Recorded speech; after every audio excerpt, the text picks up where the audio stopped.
Let's talk about the Senate hearing about free speech today. You're holding this. I know you've invited Dennis Prager to come to Capitol Hill to talk about this because it really affects him personally. Yeah. Listen to what he said earlier on our show. If there's anything you would think that liberals and conservatives would agree on, and admittedly there isn't much, you would think it's about protecting free speech. And now, today, we have at PragerU, we have 1 billion views a year. We're very effective.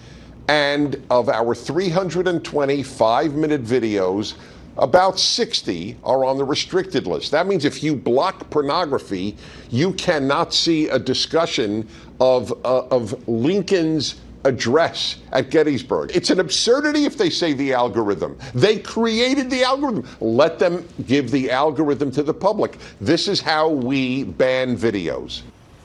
He said you can't even watch one of his videos about history if you have blocked pornography. If you're a parent and you've blocked pornography. And when we asked him why, and he said they hate us. They just don't want anyone to see our videos. You know, in George Orwell's famous book, 1984, the way Big Brother controlled its power, the way the state controlled its power, is it controlled information.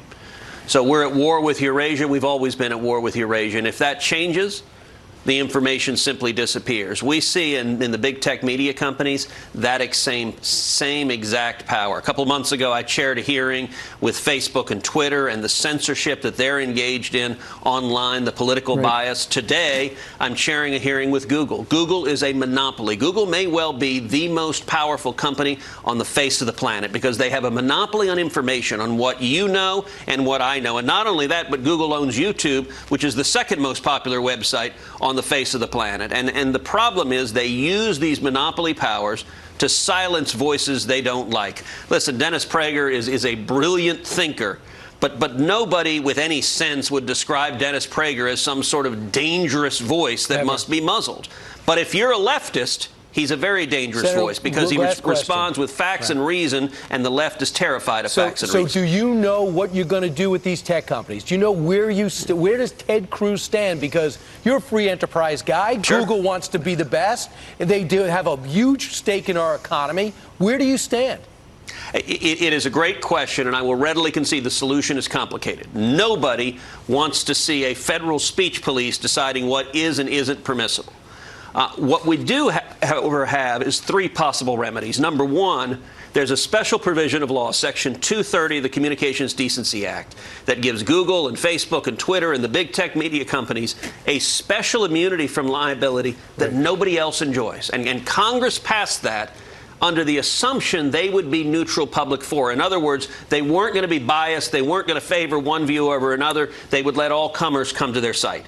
They've decided not to do that. They've decided to be hardcore leftist, to silence, to throttle, to shadow ban conservatives. And I think if they continue to do that, there's no reason they should get a special immunity from liability that nobody else does. Number 2 is the antitrust laws. Listen, by any measure, Google is larger, it is more powerful, it has a larger market cap than AT&T was when it was broken up by the antitrust laws. It's larger and more powerful than Standard Oil was when it was broken up by the antitrust laws.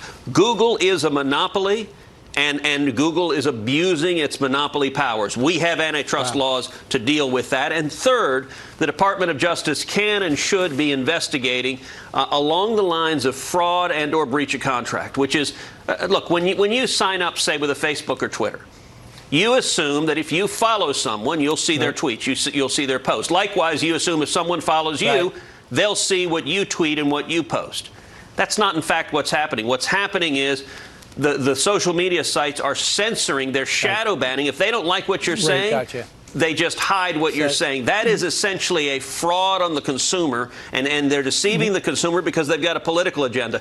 Any of those 3 remedies needs to be considered, and I think the scope of this problem needs to be fully understood. The big tech companies know those are things that could happen to them, so it'll be interesting to see what they tell your subcommittee. Sir, thank you very much. Good luck today. Thanks, Senator. Always a pleasure.